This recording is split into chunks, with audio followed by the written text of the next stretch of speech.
We've made a huge amount of progress on this wall lately, and yesterday I got that faucet in on the outside out there. One last thing that has to be done before the snow flies, well, it doesn't have to, but I want to get it done, is an outlet going to the outside right about here.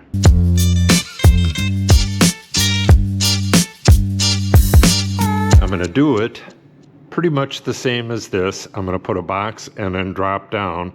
That's the height that it has to be on the outside. So I'm going to do this same thing right in this area. This is the box I'm going to use, and let me show you what we need to do. We have a chair rail on the outside that comes down way down to here.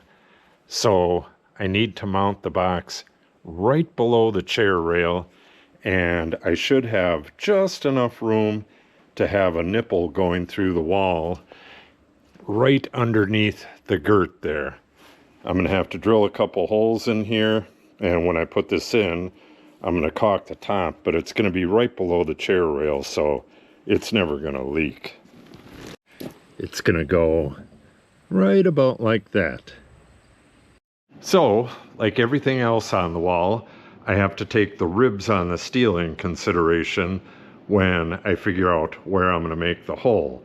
So we have the center of the ribs right here, and I'm going to want to go, I think it's right here. We'll look on the outside. I'm going to want to either go 1 or 2 openings away towards the mini split compressor out there. Let's take a look on the outside. I'm going to be putting a cover on these lines right here that goes down to right about there. I don't want it anywhere behind this. I do want it a lot like this, up against the top like there. If you didn't watch that video yesterday, this is my faucet. That thing's on there rock solid. So I'm thinking we have our flue right here. Yeah, 2 over from the flue. We'll go right there. I don't want it behind the compressor here.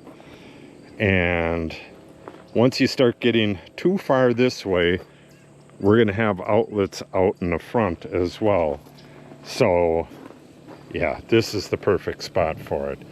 So we'll open this up, and then we'll mark the center of this and drill a hole a little bit bigger than that, and then we'll put a nipple in this and drill some holes.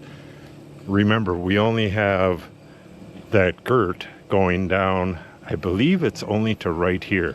So we're going to put the holes up towards the top, and we'll get this mounted right away.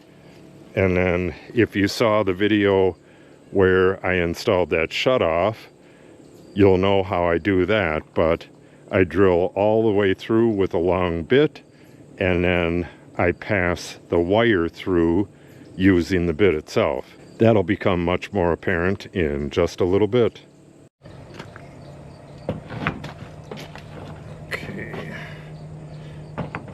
To get this centered.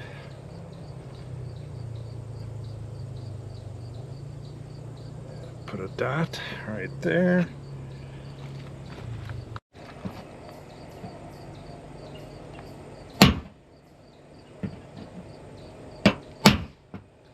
Got to be real careful with this tin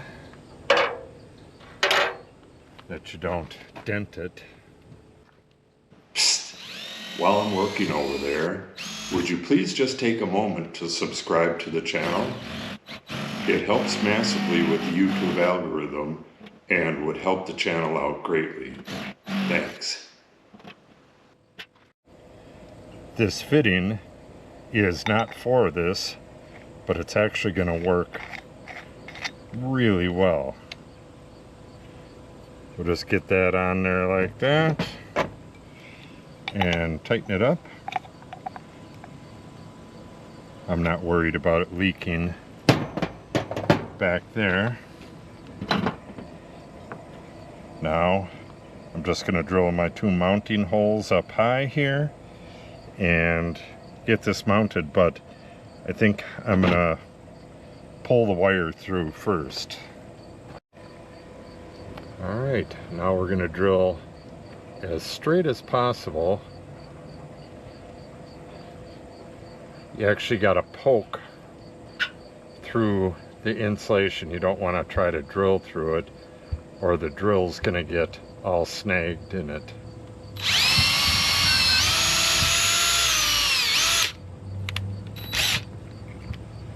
Alright, now we're going to go find that drill bit on the inside and mark where the hole is and drill a hole on the inside. Okay, here we are.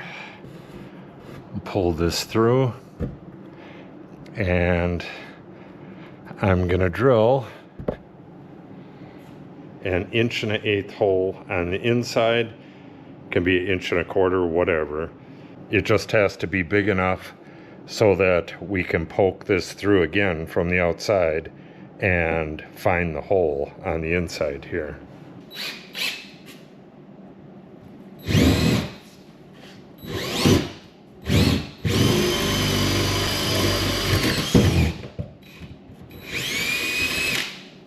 Alright, I stripped this back about 4 inches and then cut everything off but the ground wire. Now I'm just going to set this drill bit right next to the ground wire, and I don't have any of my electrical stuff here, so I'm just going to use Gorilla Tape, but that's going to work just fine. We're going to tape the wire to the drill bit and then poke it through.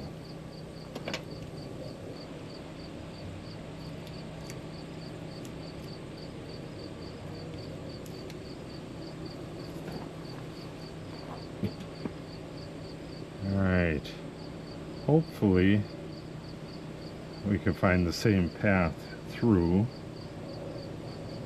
When I did this on the last one, I only had to poke it one time and it went straight through.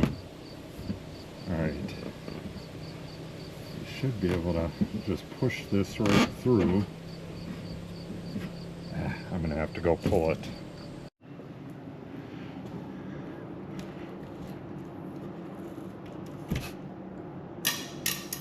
Ooh. Go get pliers and pull that through. There we go. All right, now we're going to cut it on the other side, put that box on, and then everything else, at least for now, is going to be on the inside. Normally I wouldn't use a tin snips, but like I said, I don't have my electrical tools here, and a tin snips works just fine. Alright, now I got to drill those holes in the back of this, and we'll get this threaded through here, get this all goobered up with silicone, and we're almost done out here.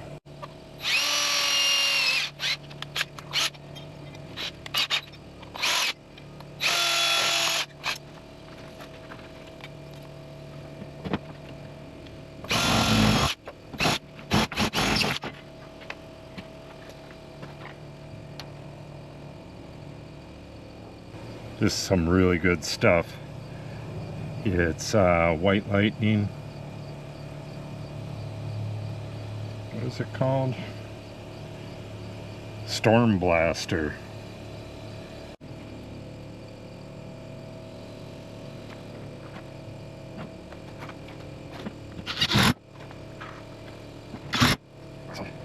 Okay, so we have loose Romex there. What we're going to do is going to put this connector onto that and fasten it down, and we're going to go through one of the knockouts on the back, get the box fastened to the wall, and we're going to do the same as this stuff. It's going to look a little different, but it's going to be the same. On this wall, each two of these quad boxes is a separate circuit. So we need one more over here. So I'm just going to connect this to this circuit here. There's never going to be a time when I'm running a tool or something in here and something outside and it's going to be over 20 amps. Just not going to happen. And if it does and blows a breaker, we'll turn it back on and quit doing that. No need to run a separate bunch of wires just for that outdoor circuit. Okay, let's get this box on and wrap this up.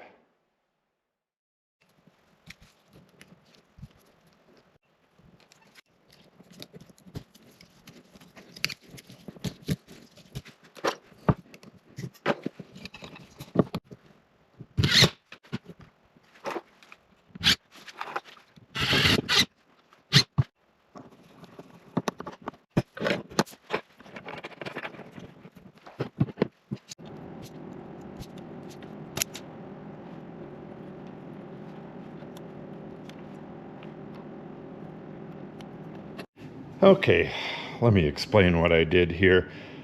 I figured out where the box was going to go, and then the next box in this series was going to go right here. So I just moved it over, and now this one will get the outlets in it. But I do have this wired up. When I put the outlets in, they're just going to connect to the Wago there. And we'll test this out. I have outlet on the outside as well, but the screw stripped. Okay, we got power to it.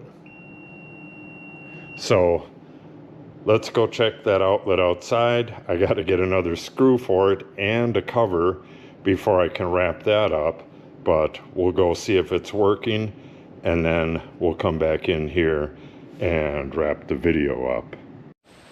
Yeah, this screw right here is kind of messed up at the end. Not sure if you can see that or not because of the light, but it's working. These are those safety, you gotta push really hard to get it in there, and I don't want to break my tester. But we have power to the outlet out here, and as soon as I can get a new screw and a cover for this, the job will be complete. For now, I'm just going to turn this circuit off. I'm not using it anyway, and we're good to go.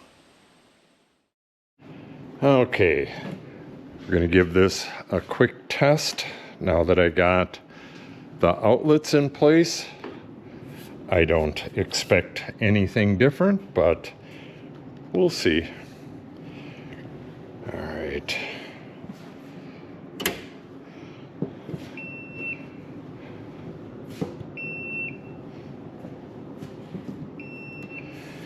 And going outside is hot, and we are done. All right. So with all of the penetrations to the outside, that's going to wrap it up with this wall. At least for now, we're going to be putting the inside part of the condensate drain in pretty soon. This is the outside part. If you didn't see that video, it's on my other channel, and I'll do a quick little short that points to it for those of you who haven't.